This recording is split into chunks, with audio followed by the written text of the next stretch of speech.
to today's webinar, which is about transforming organizations through feedback. This webinar is brought to you by CHRMP, which is Certified Human Resource Management Professional. This is a premier certification program. This is a globally validated certification, and we partner with Pearson VUE. So this certification can be availed across 5,600 centers in 190 countries. This is a competency-based certification program which would help an individual become a professional, a proficient professional rather. And we enjoy an alumni base of more than 10,000 members. So on that note, let's begin. So we have our alumni, a lot of our alumni work across or work in these organizations. A lot of them are Fortune 500 companies. And this is how the certification has helped these working professionals better themselves at work.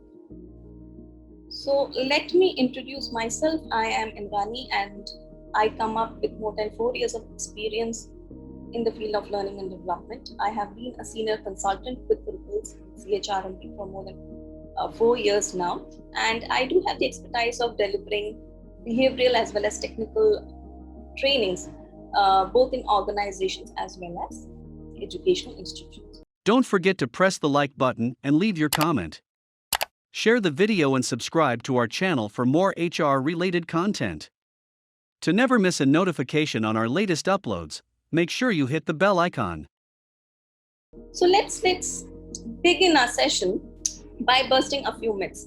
So one of the myths that is associated with the feedback is employees do not appreciate feedback. So this is something which is very, very common in organizations, and that's the reason why probably feedback loses its importance. But on the contrary, we have statistics to show that 80% of employees appreciate feedback, irrespective of whether it's positive or negative. That means feedback is something which employees do really want, as they find it really, really important for their day-to-day activities and for their performance as well.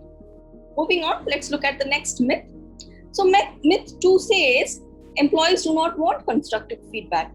It is a wide perception, a common perception that employees want only positive feedback about them. But again, we have statistics which tells us that employees value constructive feedback more as compared to the positive one. So 57% of the employees, they prefer corrective or constructive feedback. Myth 3, senior leaders do not want feedback. So this is something which we've all heard. Again, the common perception, yes. So feedback is just meant for the employees. It is not meant for the managers, and since they don't require it. But what results and studies have shown that senior leaders do value and do want feedback as much as their subordinates. So what does the statistics say? It talks about 53% of the senior leaders in the position of vice presidents, directors, and 42% of senior managers who are wanting more of feedback, more of recognition in their work. So these are the important perceptions. These were the important perceptions that do exist in the human resource sphere and also in the organizations. So now let's begin our session. Let's get started by understanding what is feedback. So let's try understand what feedback is all about. So if we talk of feedback is nothing but it's a response of a behavior, response towards a behavior or towards an action. And what sort of a behavior and action are we talking about? What is this response all about? So the response is all about the past or the present behavior or action. So whenever we give a feedback, we are talking of something that has already happened or something that is in the process of being or is still happening. That is what feedback is. And what is this? Why is this response important? This response is important to influence and regulate the future behavior or action. So 3 very important components in feedback: response, dealing with the past or present behavior, and influencing or directing the future. So two things which feedback regulates or monitors is the behavior and the action. And how can this feedback come in? How does this feedback come in. So feedback comes in two forms. One is a question. So when you give feedback in terms of a question, it's more about seeking clarity about the topic, about the subject. And when you talk about giving feedback in form of a sentence or in form of a statement, it is more about expressing a viewpoint. So if I give you the example of giving a feedback in form of a question, it is like, can you explain the applications of this concept with example? So you're seeking more response towards the same statement. Again, as I said, a very generic statement expressing the common viewpoint about the particular topic or about the particular behavior or the action. It would be better if more real-time cases are discussed in the lecture, right? So now let's move on and understand the importance of feedback for an organization. Why is that? Even if feedback is a much dreaded, so-called dreaded term, but yet it holds a lot of relevance in the organization. Let's quickly find out the reasons for the same. So first one, it helps build a vibrant work culture. So as long as you have the dialogue moving, as long as you have the conversations happening, you are able to identify what exactly the employees are looking for, what are the areas where the organization can intervene, and this will help build or cultivate a very, very conducive work culture, which every employee would look forward to. And again, we have statistics which show that it says that 47% of employees are actively looking for a job that they would prefer working for a company with an established and thriving culture. So this is how feedback helps in building a vibrant work culture. Moving on, it engages employees. Again, when you take feedback or when you get feedback, you are helping the employees contribute to the organizations by making them being heard more, by considering their viewpoint also. So most of the highly engaged, again, statistics show that 43% of the highly engaged employees, they receive feedback at least once a week. So the more the conversations, more the responses, better, more accountability, more ownership for the employees.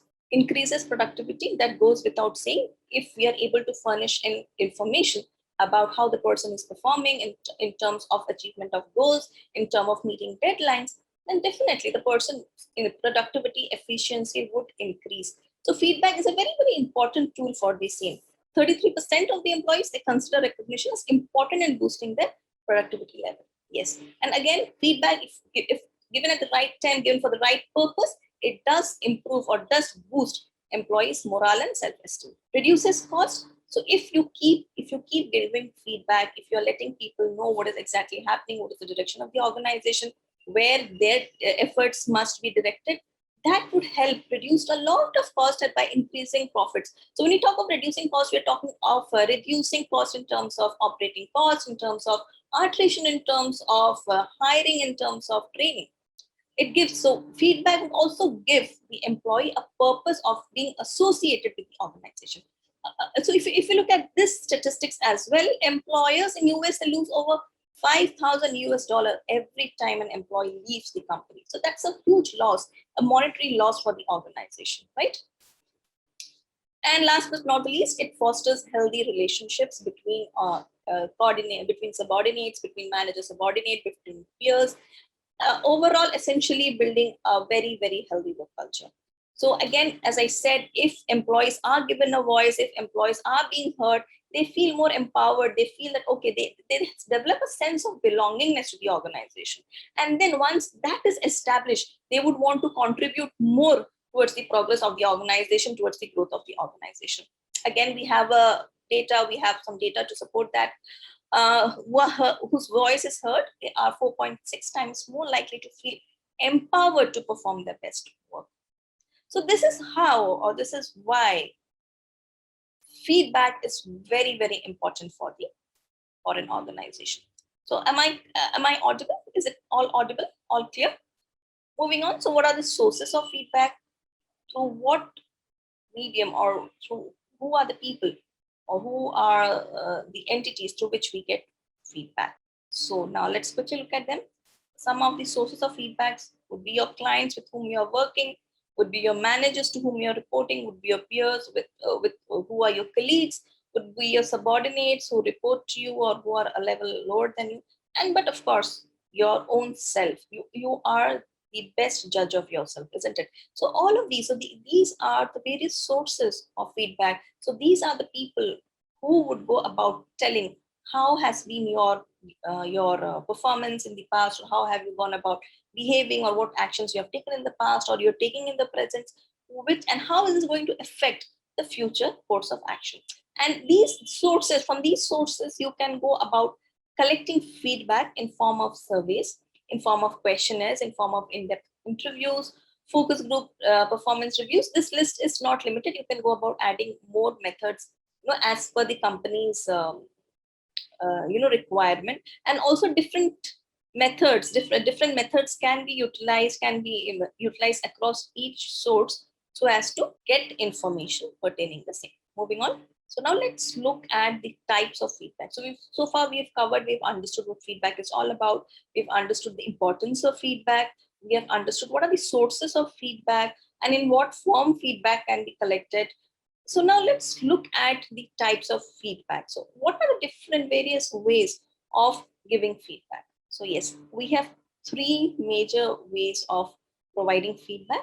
One is the positive, or what we generally term as praise.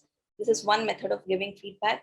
The second is corrective or constructive. And then we have the negative feedback, or what we generally call as criticism. So if you look at this, positive and negative, they are at two major extremes. Corrective lies in between, right? And if we talk of the positive, or if we talk of praise, this positive feedback would generally talk about the achievements and the accomplishments of the employees, and it is very easy to give. And this is mostly used as a reinforcement tool, mostly to reinforce those activities, those behavior, and asking the employees to repeat them, as this is leading to successful outcomes. Now, if we look at negative or criticism, it generally deals with the failures, what went wrong. And again, this is relatively easy to give, because all you have to do is just go about saying, okay, this went wrong, you did not do this well. This is quite, this is very demotivating for the employees, because employees, they just know what went wrong, but they do not know how do they correct what went wrong, right? And again, it affects the morale of the part of the employees. And generally, these behavior or these actions are not to be repeated. Now, coming in between, we have something called as the corrective or the constructive feedback. So what does this feedback deal with?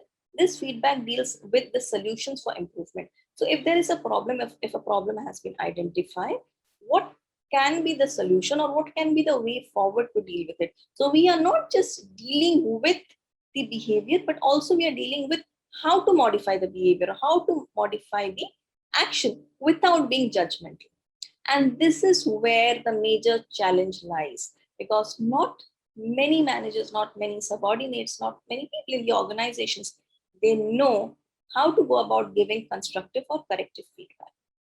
And for any high performing teams, these teams, they have a ratio of 6:1 in terms of positive to negative feedback. That means if you are giving 6 positive feedbacks, it has to be accompanied by 1 negative feedback. So that is how for every 6 positive feedback, there can be 1 negative feedback, right?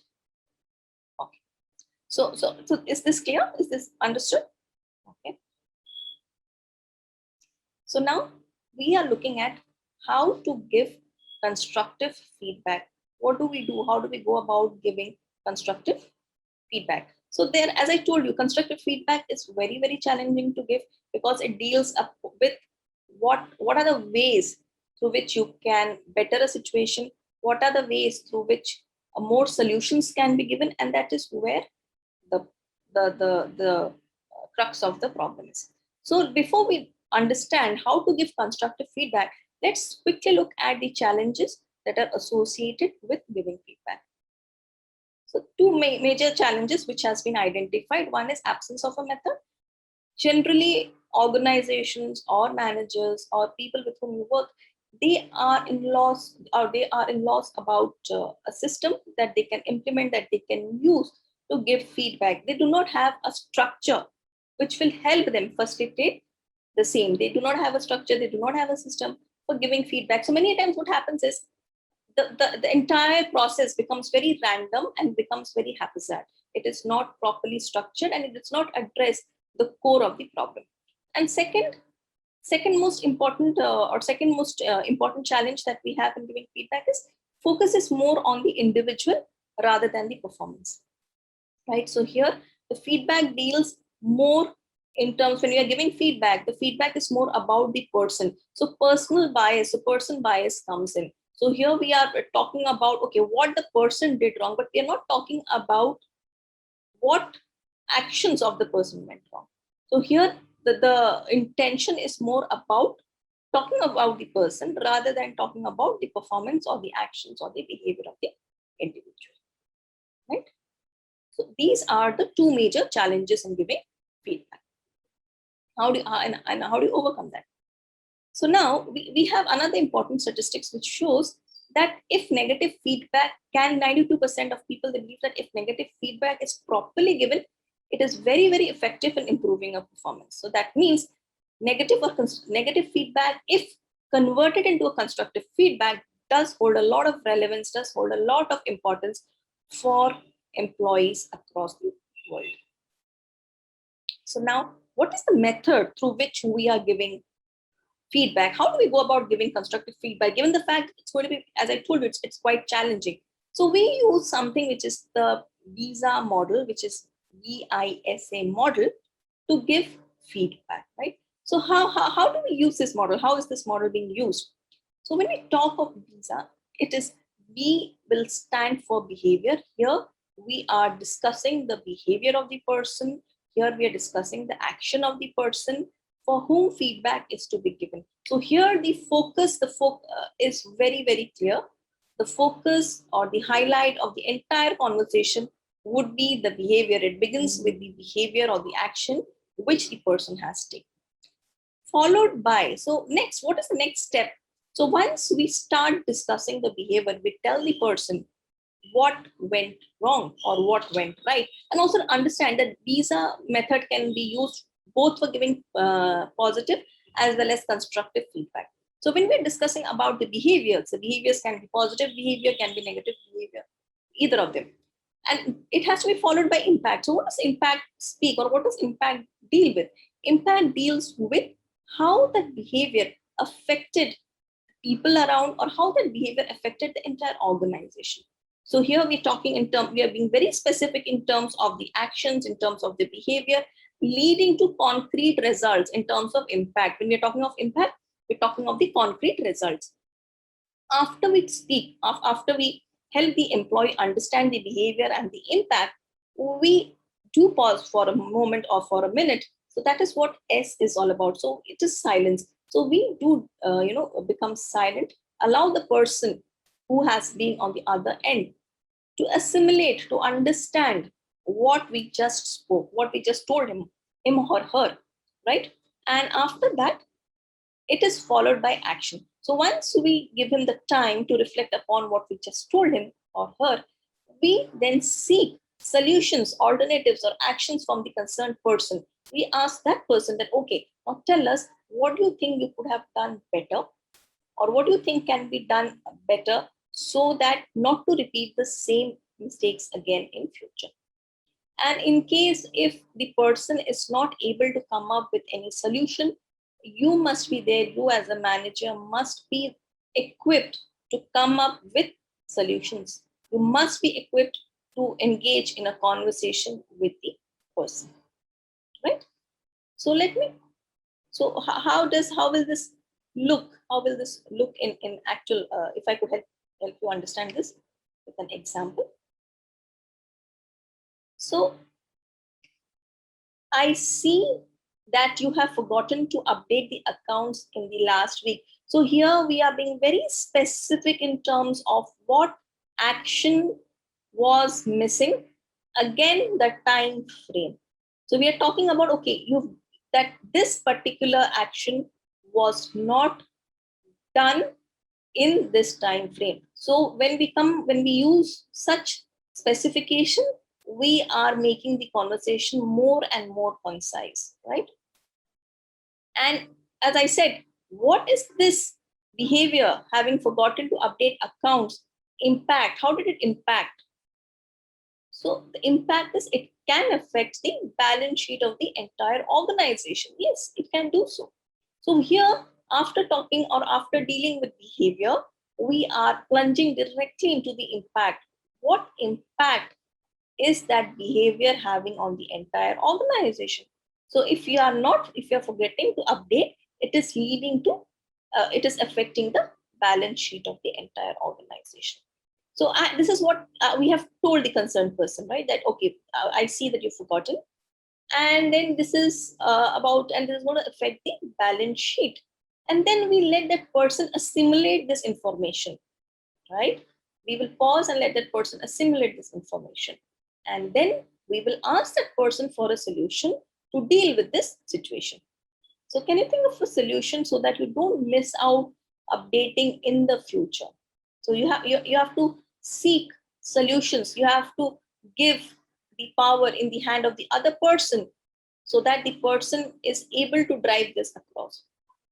Or if suppose the person is not able to come up with any solution to this particular problem, you can also go about recommending, okay, how do you think, or how do, if I could just suggest you setting up a reminder for every week so that you don't forget doing that. Have come up with these suggestions. Let the people, so when you come up with these suggestions, this will help the people know that they are being valued and that their contribution is being looked after, right? So this is how the BISA, behavior impact silence action model, works. We have other models also which helps in giving feedback, which helps in facilitating feedback. One can be the SBI method, which is situation, behavior, impact, similar thing. Again, you can use the STAR response, situation, task, action, reaction method to also facilitate feedback. So amongst this, since this model is quite easy to implement, that's the reason I have discussed this. So this is how, this is one of the methods through which feedback can be given. Visa method. So I hope the understanding is clear so far in terms of what feedback is all about, in terms of what are different sources of feedback, why is feedback very important for organization, and then what are the forms in which feedback is collected, and then what are the challenges that are there that that individuals or managers would have to deal with when it comes to giving a feedback, and what is the method in giving feedback. Another point that I would like to bring in here is that when we talk of feedback, please remember, nowadays organizations are also encouraging upward feedback. So what is this upward feedback all about? So upward feedback is when subordinates, they go about giving feedback to their managers. So we've already seen, in one of the slides, in the previous slides, one of the myths was senior leaders, they don't require or they don't want feedback, but the reality says, what does the reality say? It says no, they require it as much as the subordinates or as much as the people who report to them. So upward feedback is the recent trend in organizations now, and organizations are really putting in systems, really putting in process which can facilitate this upward feedback process, right? So please keep this in mind. When we talk of feedback, we are not just referring to feedback which is given by the managers to their subordinates.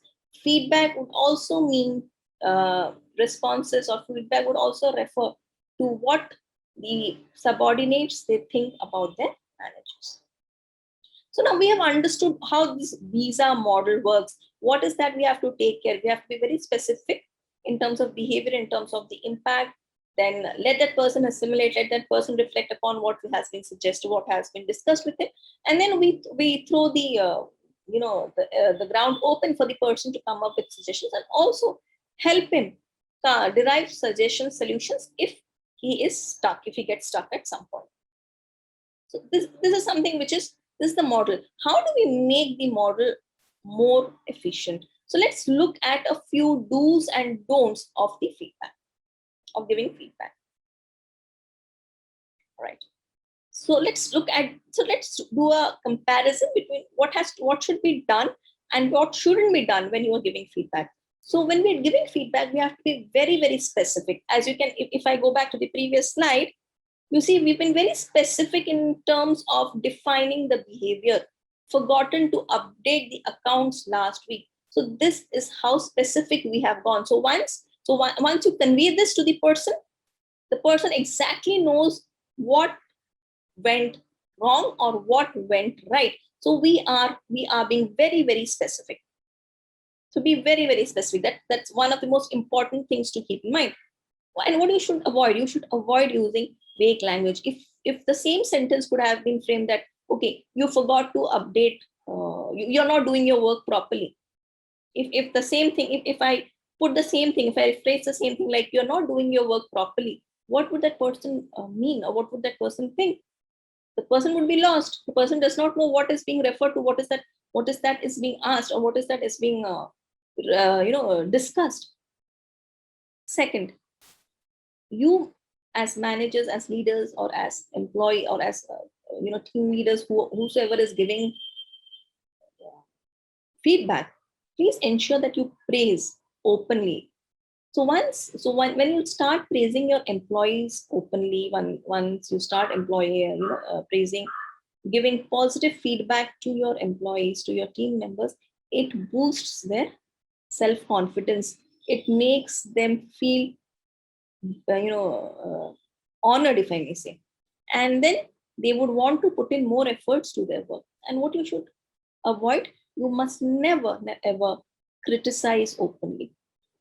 Praise openly, criticize in private. So if there is a negative feedback that you need to give, please do that in person, one-to-one. In private, please ensure that there's no one around, because it would definitely it will have a psychological effect on the employee, and which would definitely lead to, not might, it would definitely lead to loss in productivity, loss in interest work, lost in, the person might even stop coming to office, all of that. So we have to avoid that. Third is give feedback whenever there is a need. So many times what happens is, organizations, they follow this appraisal period, and then managers also get into the groove, team leaders also get into the groove, and they wait for the end or for the initiation of the appraisal period where they go about giving feedback. This has to be avoided.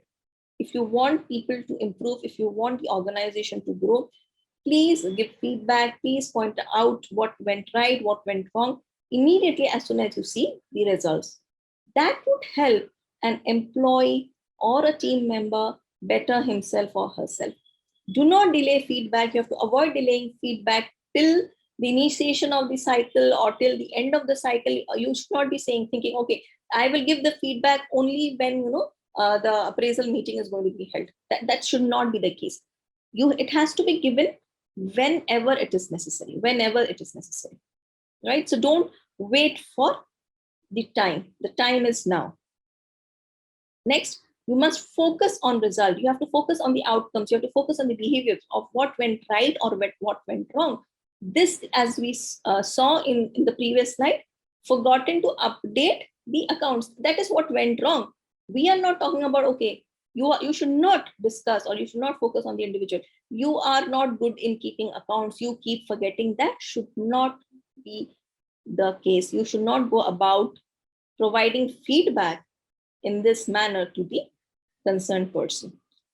Next, please share your feedback face to face to bring in that personal touch, to show empathy, to make that person understand, the person who's receiving it, make that person understand that you are with him or her and you are there to help that person. So feedback should always be given face to face. Even now during COVID time, when people are working remotely, you can still do the same using tools like Zoom, Skype, Google Meet. All of these tools are available.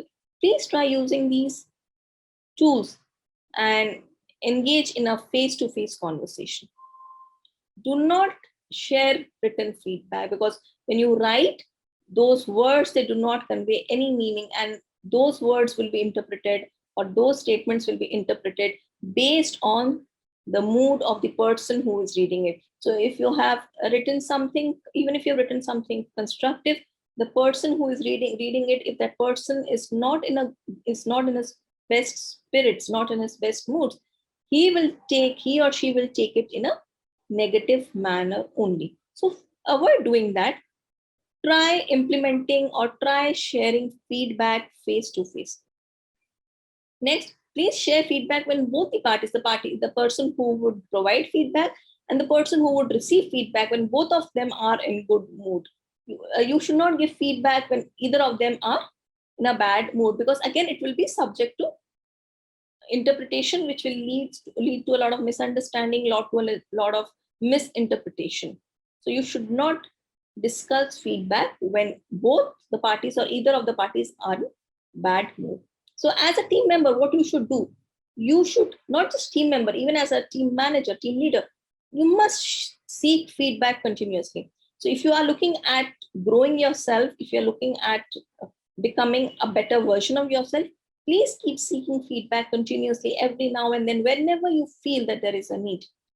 So this will help you identify and close the gaps quickly. Again, do not wait for the time, okay, I'll talk to the manager when the appraisal meeting is held. Do not seek it occasionally. Do not seek occasionally. You should seek it whenever you think that you require guidance. Please go ahead and seek feedback. Whenever you think that you are stuck, please go and seek feedback. You have to promote gender neutrality. So whenever you're talking, whenever you're giving feedback, it should not talk anything in terms of gender. Gender bias should be avoided. You cannot go about saying, okay, you've done this because you are a woman, or you've done that because you are a man. That has to be avoided, right?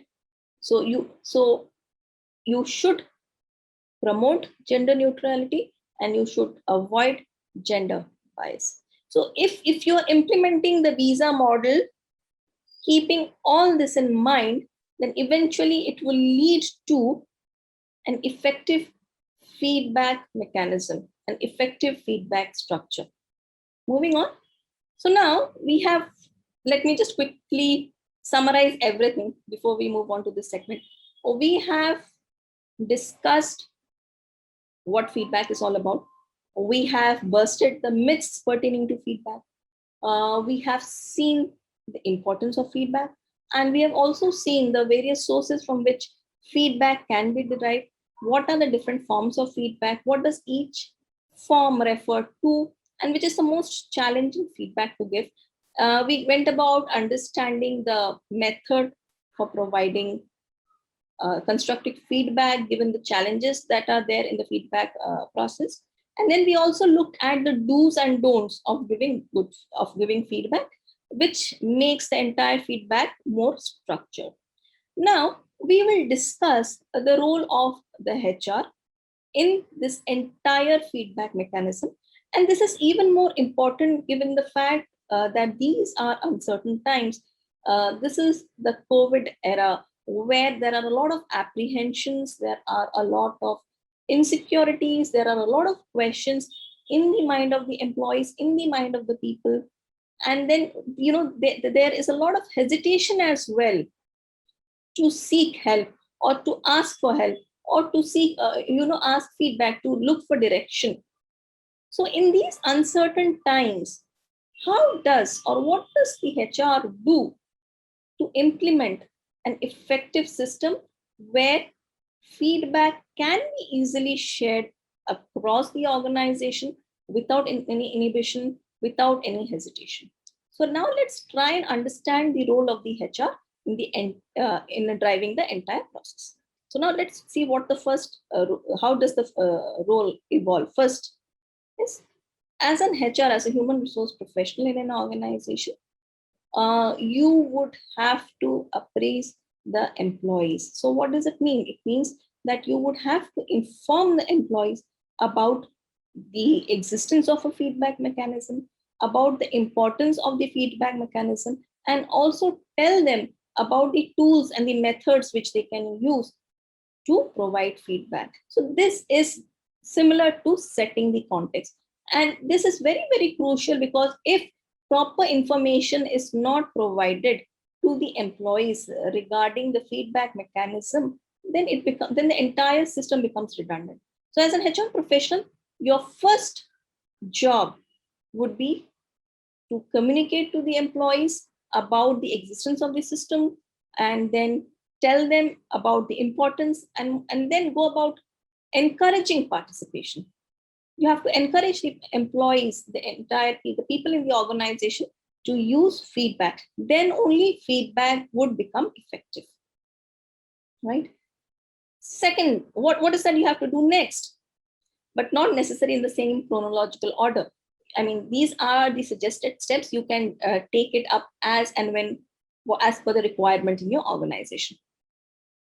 Second, you have to coach managers, as I had discussed about upward feedback, where subordinates also go about providing feedback to the managers. So it's very, very necessary that managers are given proper training to understand that, and they have to also be trained and developed so that they can seek feedback from their subordinates. They must encourage that practice of their subordinates giving them feedback more often.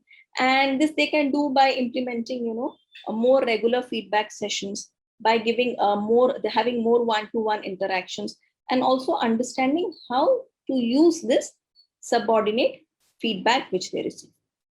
So step one, as we discussed, it is all about educating employees. Step two involves training the managers for a better system. Next is, you will bring this up, or you will get this going by implementing a continuous process. So as we've discussed earlier in the previous slides, when we discussed about the do's and don'ts, it is that we have to give feedback whenever there is a necessity, and we have to seek feedback whenever there is a necessity. So when you have to create this this opportunity in the organization, the situation in the organization, and then go about implementing continuous process. And this continuous process, when we talk about continuous process, it means feedback should flow constantly throughout. You should be, it should not just stop at a moment. If some feedback has come in, people must act upon it, managers must act upon it, and then come up with the result. Again, feedback must be given on what has been achieved. So it's more like a loop, which has to be in place for the feedback to become effective. So how do we go about implementing? How would the HR go about implementing a continuous process? Have regular feedback surveys, have regular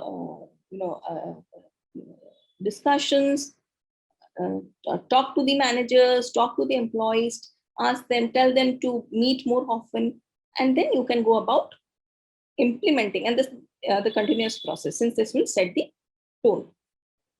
Finally, you have to engage the employees. So we have already communicated to the employees that, okay, see, this is how the feedback is to be given. Now you have to engage them, you have to empower them to use that. And how do you do that? How would a HR professional do it?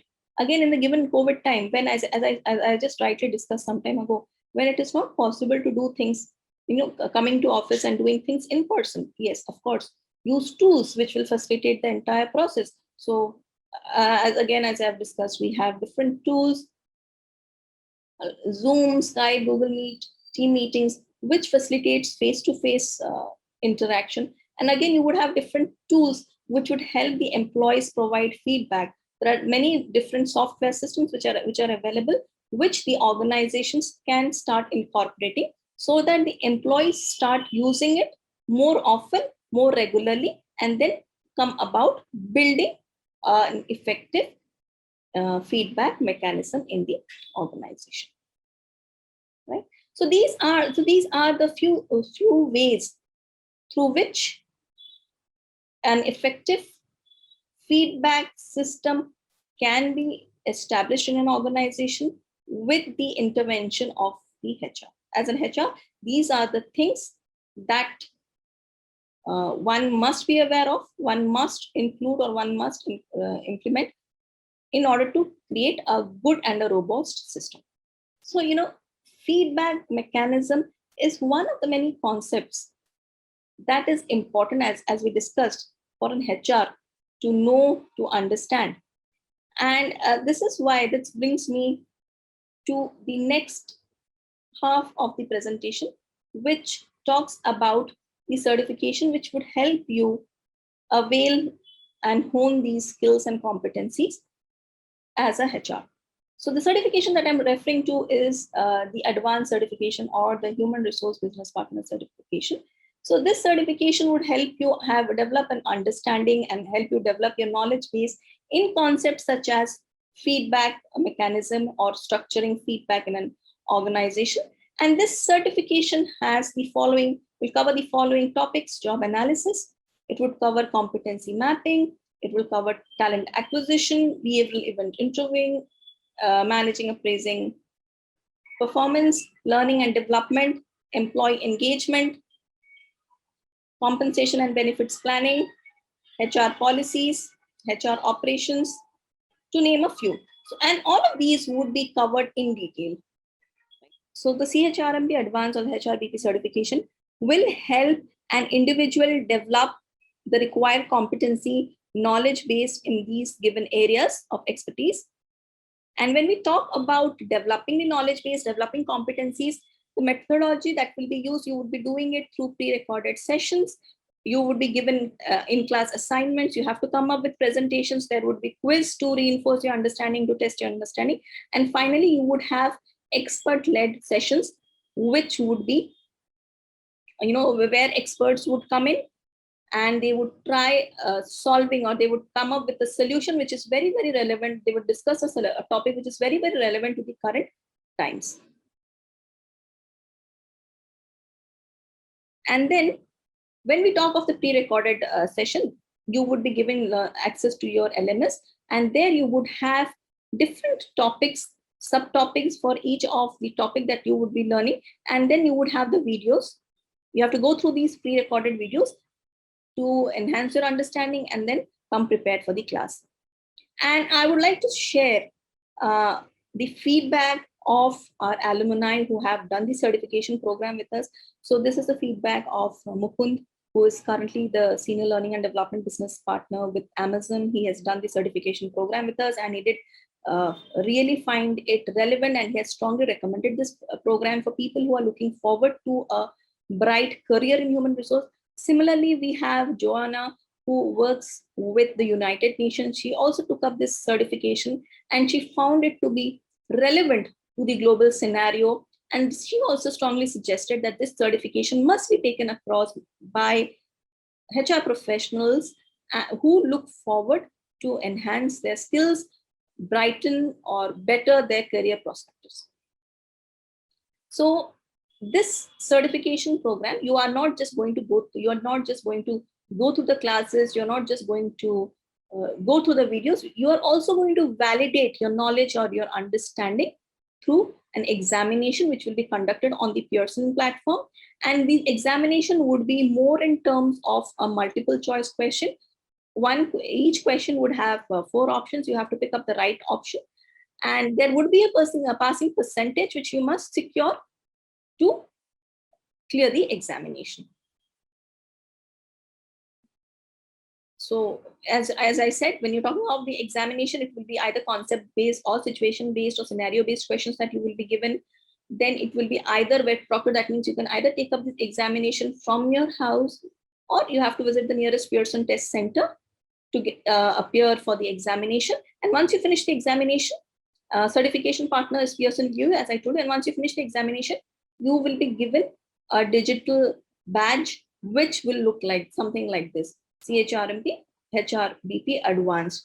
And then you would also be provided with your digital credentials, a digital certificate, which will have a unique QR code that you can go about scanning, or that which your employer can go about scanning to find out about the validity, about everything about this certification. To subscribe to CPD membership and learn more about HRBP Advanced Certification, click on the eye icon above.